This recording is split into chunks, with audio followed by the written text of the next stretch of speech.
special magic about the tench, and the fishing for it. To start with, the tench has a special sleek beauty all of its own, with those great spatula fins, often bluish on the belly fins, and that lovely golden olive colour. And you see that lovely little eye with its ring of crimson round the centre. The whole fish, with its very tiny scales, looks as if it's smoothly varnished. Yes, a lovely fish, and a strong one. It likes to live where there's plenty of weed and a soft muddy bottom. It's almost entirely a feeder on the bottom, and there's no more exciting sight to the angler than a cluster of oily bubbles coming breaking at the surface. It lives a very peaceful life, mostly in the slow or still waters.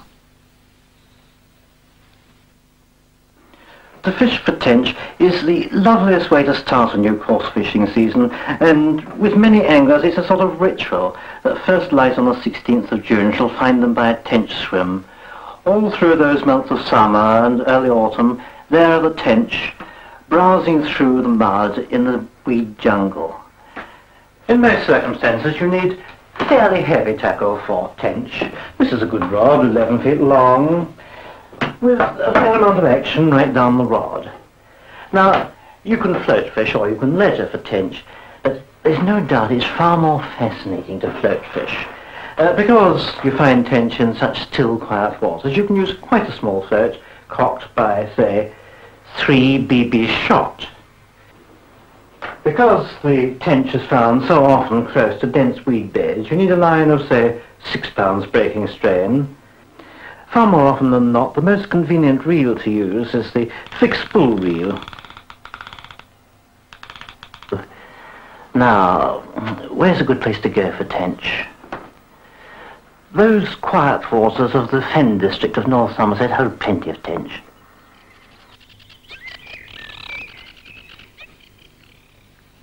Used to drain and reclaim this historic part of Western England, the man-made waters, drains and canals abound in this part of the country. The stillness of the waters, the weed growth, the thick beds of rushes make wonderful feeding grounds for tench. This is typical tench water, still or very slowly moving. Muddy but hemmed about with reeds and water plants, rich in the sort of food tench want. Tench that go grubbing on the bottom, sucking in the mud, living their peaceful, lethargic lives, so much at variance with their behaviour when hooked. Even on this man-made canal, there's a beauty and a serenity on a late summer's day which makes tench fishing such a delight. Fred Thomas, with whom we're going to be today, knows these waters like the back of his hand, and after a few days' preparation he's settling down to tench fishing. This water has been ground-baited for several days in advance, with stale bread soaked and mashed and then dried off with meal. Fred continues the ground-baiting before he starts fishing. There are various baits you can use for tench, and Fred has bread flake, paste, worms and maggot. He's going to try bread flake first. Something pinched from a crumb of a new loaf, rather gluey preferably, pressed onto a number 12 hook.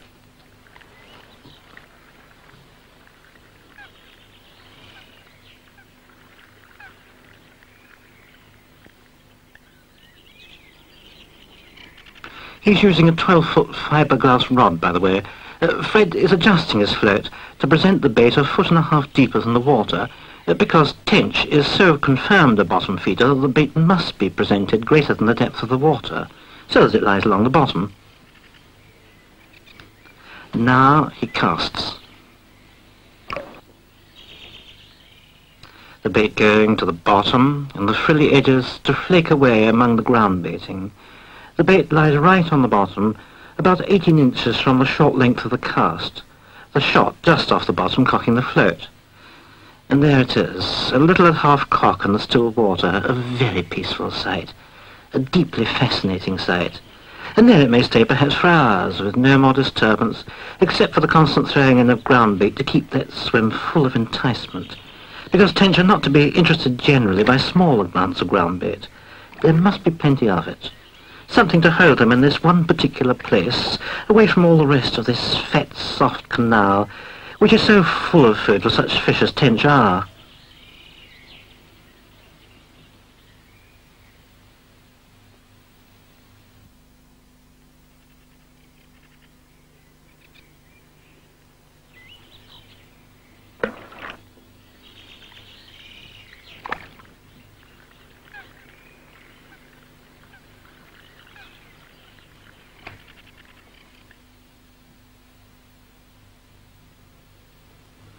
And Fred waits, seemingly patient, but really full of expectancy, lost in the summer world of the fisherman. He's really waiting for those bubbles to appear to show that the tench are on feed. When it's on feed, it must go to Fred's deeply ground-baited, temptingly attractive swim.